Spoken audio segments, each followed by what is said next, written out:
There we go. Let's make him big and get rid of that. Okay. And I'm going to get rid of this too. All right. So, whoops, go back.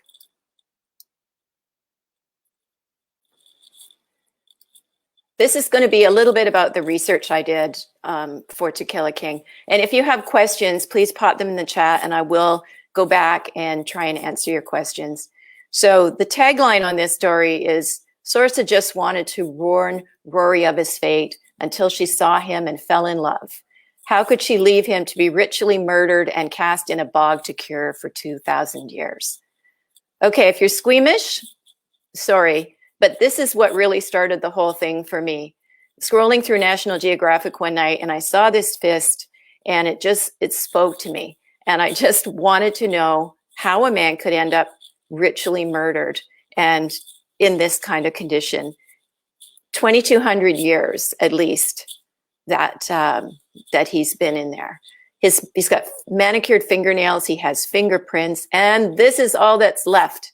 And he is officially named Old Croghan Man. He was discovered in a peat bog, so he is one of the bog bodies.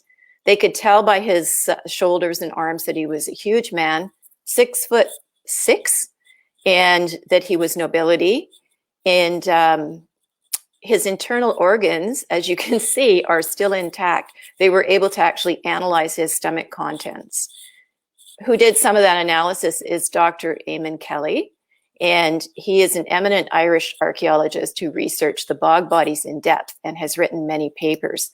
I started reading Dr. Kelly's work after I saw the National Geographic, and I started emailing him and asking him questions because he's got this amazing theory of how my man ended up in the bog.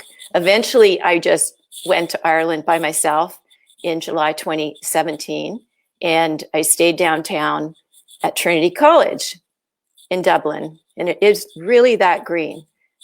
Ireland is pretty phenomenal. So if you ever get to Dublin, this is a really great place to stay in the summers when nobody's at school, and it's fairly reasonable. I was in I think a quad and had a kitchen and everything else. Dr. Kelly also curated the Kingship and Sacrifice exhibit at the National Museum of Ireland in Dublin. And this is where his academic research comes to life. I spent several days just sitting with the bog body and in the exhibit and asking him what his name was. And eventually I heard this kind of burbled R sound that translated for me into Rory. Despite everything that happened to him, he's still wearing a braided leather armband with metal clips. Now, my archaeologist, Sorka, uses psychometry. She can touch a metal object and she can see visions. So when she was 14, her mother took her to see this, and she touched that metal armband and saw his face and decided to become an archaeologist. So when she ends up in Iron Age Ireland, she's hooked. Okay, what you're looking at here is actually a slit nipple. Yes, I'm not going to say too much more about that. There's quite a bit about it in the story, and it's really important. A king's nipple was very important in this culture. And I'm going to leave the rest of that for you to discover in the story. Old Croghan is a tribal kingdom that dates back into antiquity. So you can see on this map, it's over in the right-hand side, just southwest of where Dublin will one day be. And it's marked, the boundaries are marked there in kind of the dotted lines, and that they marked them with wooden posts and standing stones. So I had to start to try and imagine what this place would be like. Gold decoration was really trendy in those days, not as much as in the Bronze Age that was before it, but they still decorated in gold and wore a lot of gold, which is very cool. And you can see here all the different kinds of swirling Celtic motifs that are coming in. It's called Latin style, and this is the Iron Age, so 2,000 years ago. They also wore these fabulous torques and jewelry. If you can imagine wearing these around your neck. I think also they probably had bracelets. So this came in around the 3rd century from Eastern France and the Rhineland, probably via Britain.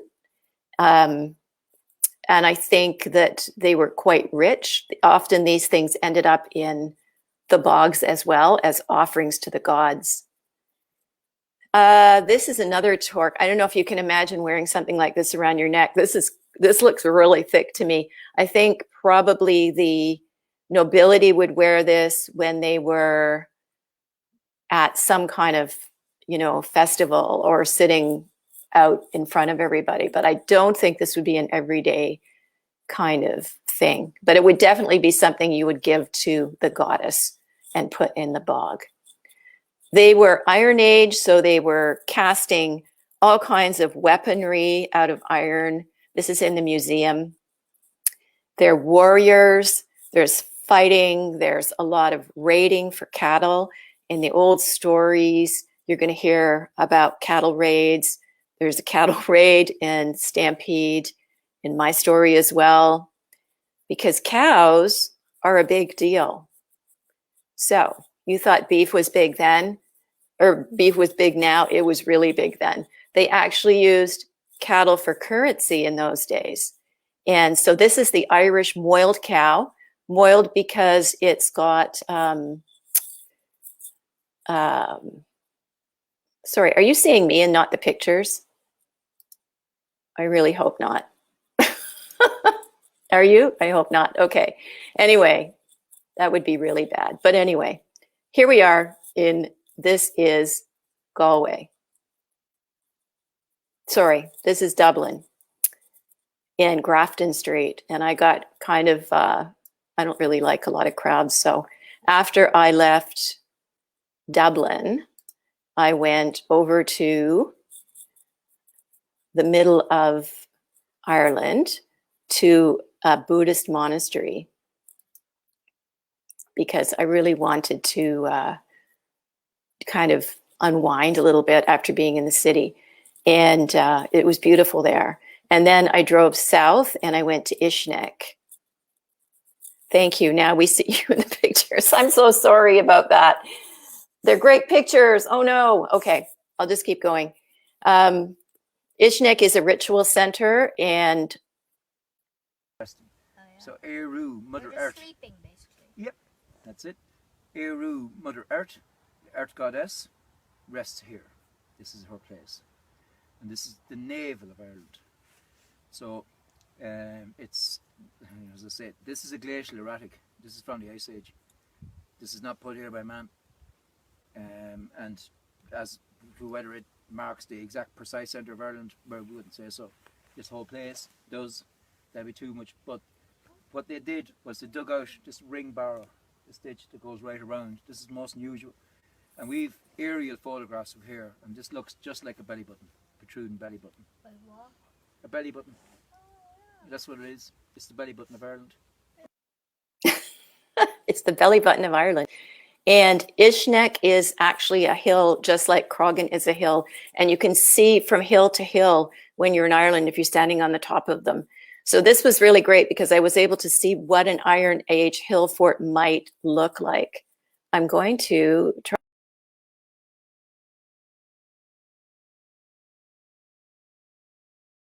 Okay, never mind. I'm trying a new program, guys, so just bear with me. After that, I went over to the Boyne Valley, and this is Newgrange, which is a 6,000-year-old tomb. And it's famous because the roof box there, the little square at the top under the white stone facade, when the sun hits that on winter solstice, it actually goes through and it lights up the entire tomb inside, and it's breathtaking. And when you go there on tour, they'll show it to you. This is the Hill of Tara, and I actually was not feeling very well when I got there. I'd spent way too much time around Airbnbs with fabric softener, and I was not in good shape. And so I was praying basically to the gods. So this is a prayer tree on the Hill of Tara. And they answered my prayer pretty quick and helped me out. So it was pretty amazing what the power of prayer trees can do. I picked up my daughter, and even though I had joined an Irish hill walker group online and had great directions to Croghan Hill, I managed to get us lost, and we couldn't find our way into the place. We almost gave up, but we couldn't give up after all of that. Yeah. This whole situation was super ridiculous. But we made it. Well, we haven't made it yet. We made it to the fence. We made it. So now we're in this cow field. And we're trying to find a way up this hill, which, as you can see behind me, is much more of a mountain. Yeah, and this is, of course, my famous picture where I'm sitting on top of Croghan Hill. This is where my man would have been inaugurated and killed, and I had to climb up there so I could see what he could see when he lived there. And it's pretty amazing. It really is. It's a breathtaking spot. It was well worth it to go up there. So here we are at the top of Croghan Hill, and I didn't think we were going to make it. Well, I knew Tara was going to make it. I didn't think I was going to make it, because if you could look down there, it's a long way to the summit. That's where we came from. Yeah, through cows. But here we are. This is the inauguration hill for my man, and he was brought up here to become the king of this fantastic area all around him where he could see all his lands. And then when he didn't work out, he was chopped up and buried at the base of the hill in the bog. So in 300 BC there would have been a lot of water down there, because this is a raised bog. So it would have been a lot of lake, like almost like ponds and everything, and over the centuries the grass and the dirt fills in and it raises up into farmland. Yeah, so I put this one in because there is a little cemetery in there that's also in my book, and also that black kind of image over the whole back is where they're digging the peat out with these giant peat digging machines that are crazy, and I think it's something now that they're trying to get away from, because it's obviously not a really clean fuel, but they're still doing it. And we finally wrapped up our trip with some really great oysters and wine and sláinte. So this is yay. I went home with all of this stuff in my head and all kinds of notes, and let it steam for a couple of years, and didn't write anything. And then eventually I did. So one thing I like to do is, after I imagine these people in my mind, I look for models or actors that will kind of could play them. And Josh Mario John here gave me some really good contemporary inspiration for Rory MacNeil, who is the Bog Man. Now, Old Croghan Man is another bog body found around the same time as Old Croghan Man.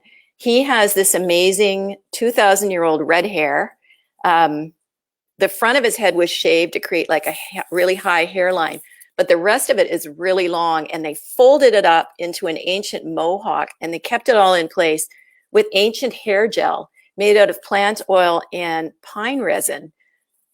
So if you can imagine that, with Rory's long hair here, what I did for him is, when he's really looking his part, he has his hair going straight up, and he has it all glued up with resin and mud, and it kind of stands straight up. He's 6'6", and when you add another 9 inches of straight up hair on that, he's quite an intimidating character coming at you, especially as a warrior. If you can imagine that on top of a big horse as well, that's a really scary looking guy. This is Connell Cool, and he is Rory's sidekick and best friend. Cool means music, and he is the druid bard, really, in this book. He can play anything, and he has some amazing instruments, and he's also a singer, and he's a writer, and he's just a great guy.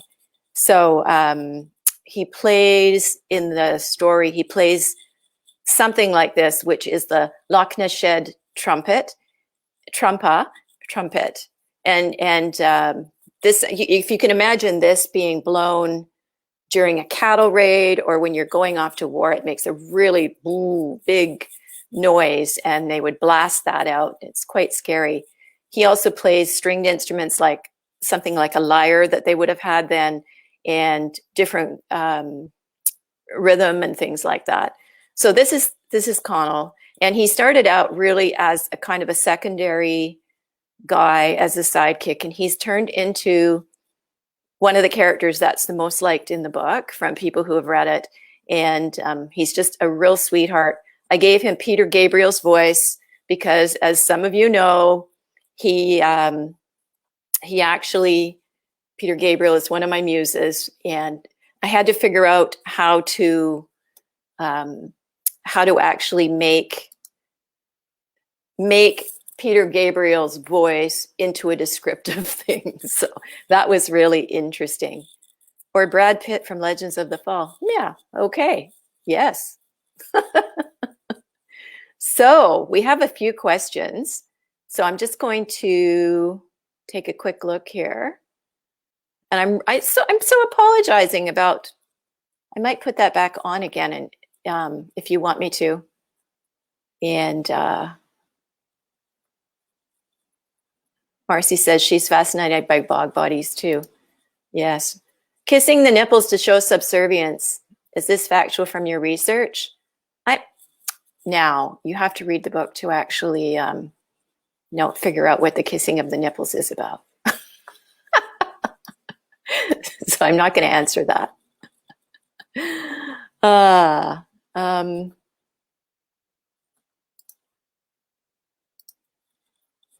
Trevor says, this is why I think historical fiction is so fascinating. You learn so much about our shared world. For sure, you really do. And I know, Trevor, you're writing historical fiction too, so you know how much is involved with doing all of that. Hi, Shane. It's nice to see you here tonight. Shane's another author. There's a few authors here tonight.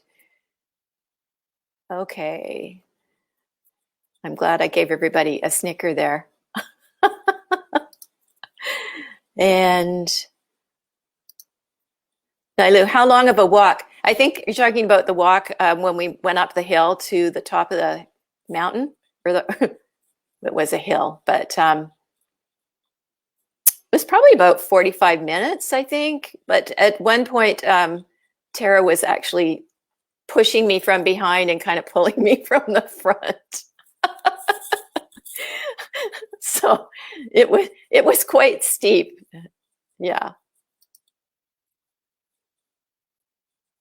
Jackie, I'd love to hear the sound. That is the trumpa. You can hear the sound of the trumpa if you actually, in the back of the book, I have the website where you can go, and I will tell you quickly, and you can hear him. Hang on. Simon O'Dwyer, he's an archaeologist, and he has prehistoric music of Ireland, and he has a ancient music Ireland. He has all of this stuff on YouTube where you can go and you can hear him playing these instruments. It's pretty amazing.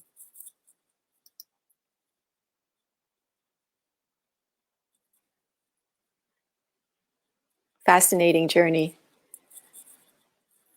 Right. Okay. Any more questions? And if we have time at the end, I'll put the pictures back up at the beginning so you can see where they are. So what happened is I had written 3 books in this series, and when I got to the end of the 4th, I didn't have a cover, and so I decided I needed to have a new cover. So I'm just going to bring Yasmin up now, and hopefully we will get her going. Okay. Hi, Yasmin. Hi, Wendy. There we are. Thank you. Is that working? Yes, that's working. Yes, it's working. Perfect.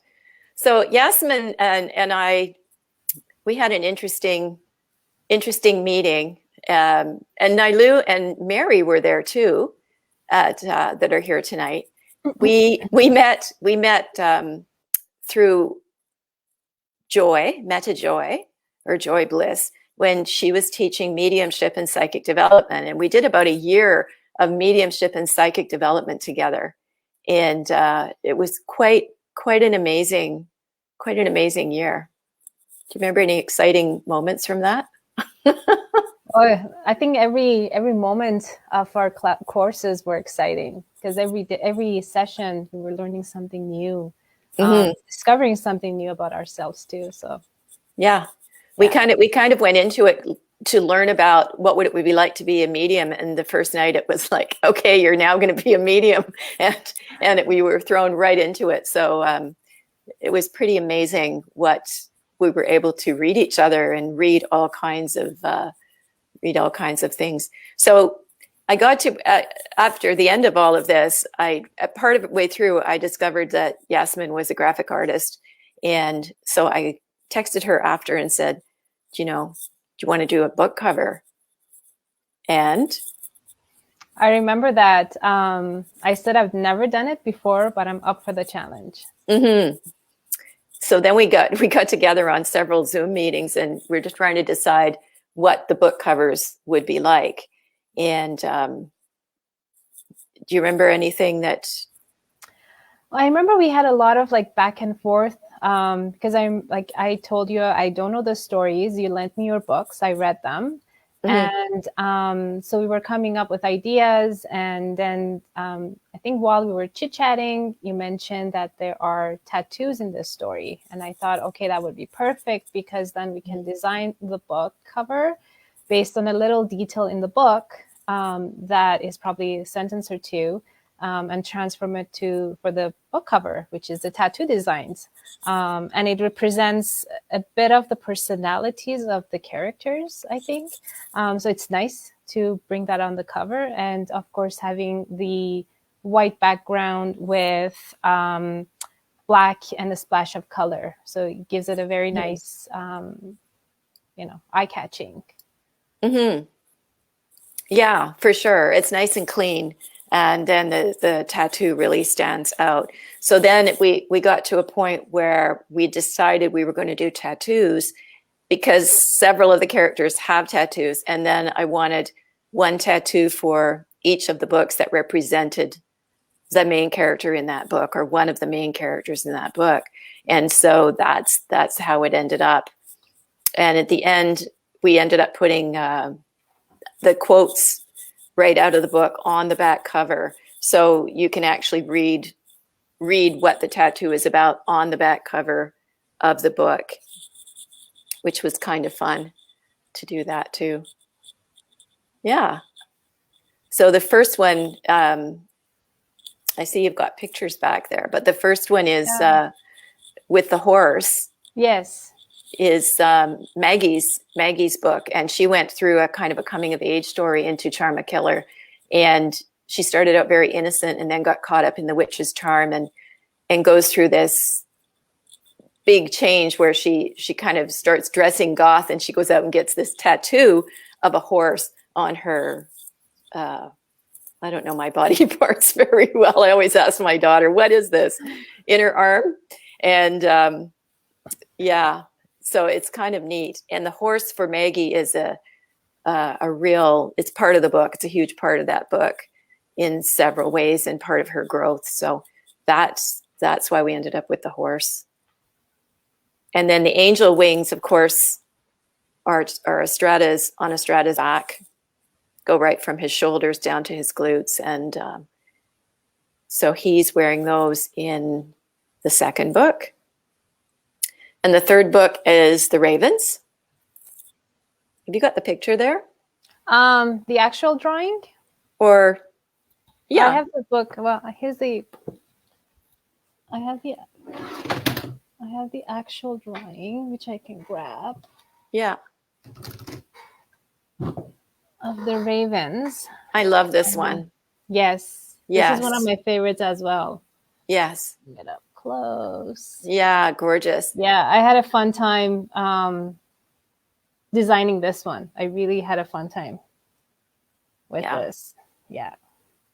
Yeah, it's got blood dripping from its beak. Yes. And a little bit of a spoiler, to render a raven, if you don't know at this point, the ravens are vampires. So it's effective. And Estrada doesn't have that tattoo in book 3, but he gets it at the end of book 3 to remind himself of what happened in book 3, which I don't want to talk too much about, but it was quite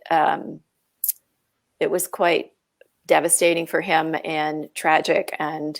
But he had to fight these vampires and blew them apart kind of with the force of his fist. And so he ends up with this raven tattoo on his bicep. So he's never going to forget what happened to him. And so all of the tattoos have a lot of meaning behind them, right? Mm-hmm. Just a kind of a funny thing. I had asked Yasmin, when did I ask you to start this? April? We started chit-chatting about it in April. Yeah. Yeah, it was in April. Yeah, last year. Yeah. Yeah. And I said, well, there's not too much of a rush. And then I came back and said, well, actually, I need it by June the 30th because there's a special on Ingram Spark, and I want to upload all the new stuff and not have to pay the charges. Because when you're an indie author, guys, you have to pay for all of these things, and it can get quite expensive. So, Yasmin, you thought I meant the first book. Yes. Yeah. And I'm like, no. I actually need all 3 of them done by June the 30th. So she was amazing. She actually did it, right? It was fun. It was one of my fun projects. I had a very tight deadline, but I think it helped me. I don't know. Like I did have, like, as writers have writer's block, I had artist block per se. Because there were moments that I had the vision in my mind, but trying to transcript it onto paper and eventually, digital, it was becoming a challenge at one point because I was in a crunch. But sorry, but we managed. No, you know what? It worked out really well because it made me really, meditate on it. So. Mm-hmm. And how did you get your inspiration? I use like nature for my inspiration. And I keep glancing here because I have the books right beside me and I keep looking at the images. And what I did my research on like Celtic art because I do love Irish Celtic art. And based on that, I try to design something or design the tattoo that was it had the Irish heritage background, not necessarily like 100%, but it had the essence. For example, with the horse in To Charm a Killer, I try to create the horse's tail on the mare with the like Celtic ribbons, but at the same time, I wanted to make it look that it's like floating. It's alive. I didn't want to make it look flat. So that one was a challenge to really like make it look like ribbons that are entwined black and white. So yeah, I did my research, and I tried to keep it authentic to the settings. Do you have a favorite one? My favorite, actually, I like all of them, but my two top favorites are the raven and the butterfly. So if anyone, or the fairy butterfly, if anyone that knows me, they know I love fairies. So I would say this is like my number one favorite. And the raven would be my second favorite, or, you know, by 1% of difference. But yeah. Yeah, the butterfly was interesting too, because I had this thing when we first started talking about the fourth book where I said, and you had a little bit more time to do that. It wasn't as much of a crunch. But I had said, oh, I think a shamrock, it's Ireland. Why don't we do something with shamrocks? Because part of the thing too is when they go into the Iron Age, everything is pristine, right? That there's no pollution. It's green. It's gorgeous. And of course, Estrada, when he gets there, is wandering around like touching everything and trying to pick up the essence of everything, because he's a very sensuous kind of guy, and he's just loving that energy. And so I said, yeah, I think it should be a shamrock. And we looked at like how many shamrocks. We were just looking at all these, a lot. So many shamrocks, and nothing was clicking at all. And then I remember being out on a walk one day, because I do the same thing. I get most of my inspiration when I'm out wandering around, walking. And I remember suddenly thinking about the butterfly and sending you, and I don't have the text anymore. I wish I did, because it was some weird text. I think I even had it like, it was something like, and then her friend Yasmin did this butterfly for her, and that turned into a quote actually somewhere. And that worked because once we went butterfly, you came back in the text and said, oh, butterfly. And I said, yeah. And then we went through a whole process after that of what kind of tattoo it was going to be. And so remember, it was going to be, I was like, oh, maybe a little one behind the ear, because I just think they're so cute. And so we tried that, and it wasn't working. And it's a really kind of an amazing process. And then finally, I was like, put it in the back of her neck and at the top of her back, and make it like a big one, right? And that worked. So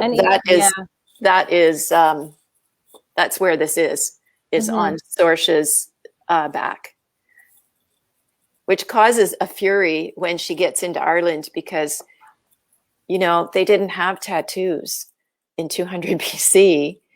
So all of a sudden, there she is in Ireland with this tattoo, and they immediately think she's a fairy. I mean, first of all, she shows up, she's time traveling, so she shows up out of nowhere by herself, which is very, very odd. And then she's got this tattoo. So she is definitely considered a fairy. And then, of course, Estrada comes along, and he's got angel wings from his entire back. And then they're like, oh, okay, you guys are together. But, the Irish in those days, they were so into the myths, and they were into the fairies and everything. So they weren't particularly shocked by that. What they really wanted to have was their power. So they were more interested in taking the power from my characters than trying to be afraid of them or something. So it's interesting. Yeah. Does anyone have any questions about the art, or do you want to explain a little bit of your process, your techniques, or how you draw? Sure. So with these ones, because I had to transfer the sketches into like ink them and then transfer them into digital files. So what I did was, of course, doing my research, having dream boards for each cover, for each book, and from there coming up with ideas. I came up with several ideas of sketches to see which one you approve. And the one that you approved, then I made a final copy, and that's when I would inked it or used like a type of marker that I purchase from art stores. They're like pen markers that I use to ink the art. And then from there, I scanned it to high resolution digital file as a JPEG, transferred it onto Photoshop, cleaned the background. So it's all, there's no noise in the background of the drawing. And from there, saved it as a high resolution JPEG. And I remember you sent me the templates for each book because each of them had a specific template. And from there, I opened the InDesign file, transferred the image, and did the page layout and make sure that the typography, everything was good. Then once everything was approved and everything was consistent with the spacing, then it was ready for print. So that was the whole process of going from old school sketchbook to digital. Yeah. It's kind of amazing when you put together a print book, how much is actually involved in this. And it's way more than I think most people think, because it's huge. And when I do all my own formatting, so when I do the whole interior and the book cover or the book block inside, then when it's going to go into Ingram Spark, I have to have a certain page number. And once I do the page number, they send me a template for that page number. And so I can't make any more changes. And so you have to really know when you're done. And then that rolls over. So you get like this big template that will fit the whole thing, right? And then you set it all up. So it's quite an interesting process to watch it, of how much goes into it. There's a comment here. Trevor says, engaging an artist to do work for you means engaging all their skill and experience every hour is to be valued. For sure. And especially like with all of those different processes that you went through. And then you would send me like a little text of a little thing and say, what do you think? And I'd be like, I don't know. It's like a little sketch, right? Yeah. And because I couldn't see it finished, but I'd be like, I think it's getting there. Yeah. So that was interesting. Jackie says, your illustrations of the tattoos are amazing, Yasmin. Thank you very much, Jackie. Yeah. And Marcy says, wonderful illustrations. Thank you. Yes. Such great covers. Love them. Yeah, I love them too. In fact, I think that what we need to do now is the 3D, a little 3D thing of all of them together. You know, those little images we'll talk about that. Okay. For the ebooks. Oh, okay. Yes. Yeah.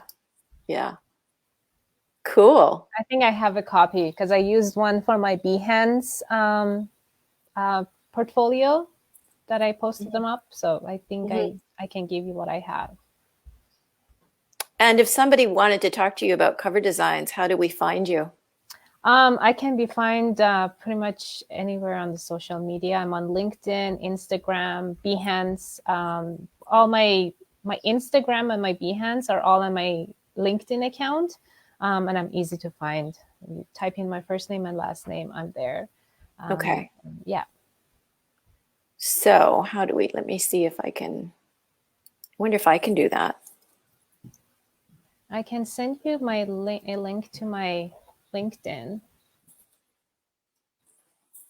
No. Oh, wait.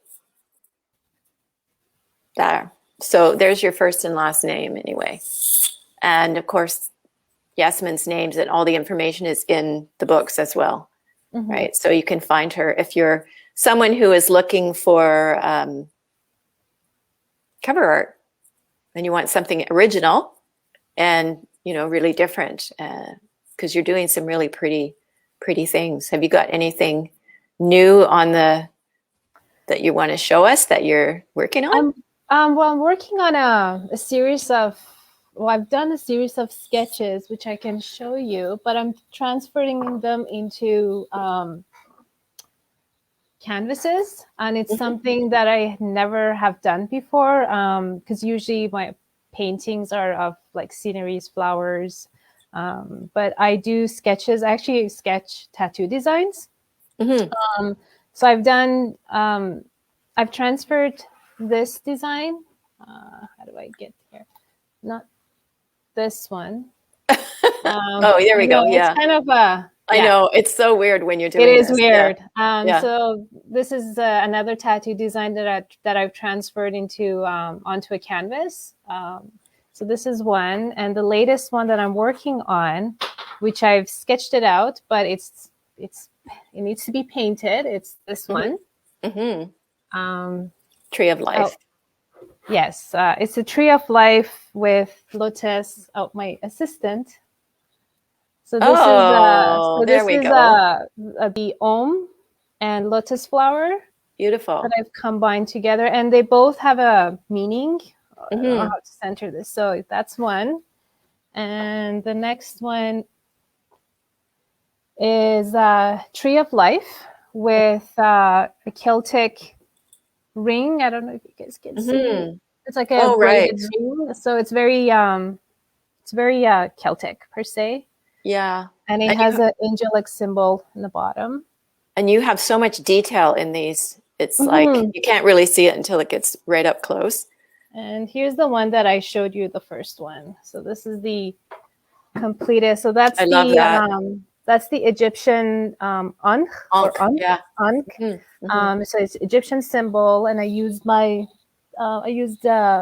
feathery wings, new moon, lotus, and so yeah, each of these symbols have a meaning. So this art actually has a name. It has a meaning. I named this New Beginning. That's beautiful. The name in the back so I can remember. Yeah, so this is what I'm working on. I love that. Thank you. So yeah, so we're hearing in the comments that people would like to see cool tattoo designs, and it looks like you've got some right there. Yeah. Yeah. That's great. Thank you. That's good. So, any other comments from anybody? Any questions? No? All right. Do you want to stay around for a minute? Sure. Oh, we make a fabulous team. I think we do make a fabulous team. There has to be a book 5, you know, so we'll have to have another one. Okay, so I am going to, do you want to stay in the on the studio, or do you want to pop out? I can pop out. Okay, I will pop you out. Sure. Thank you so much. Thank you. It's been a pleasure. It's really nice to have an actual like person here that I've been working with that can, you know, talk to me about it and knows what we've been going through. And I really appreciate all the amazing work that you did for these. Thank you. And they are getting around. Yeah. You're going to see them in quite a few places, which is kind of exciting, I know, for you. It is. It's very well. I'm excited for you, but it's also like just, you know, because I put all my positive energy in the sketches. So, you know, when you put good intentions out, you get good intentions back. For sure. For sure. So thank you so much. And everybody's saying thank you for joining. Ray. We'll see you in a minute. Yeah.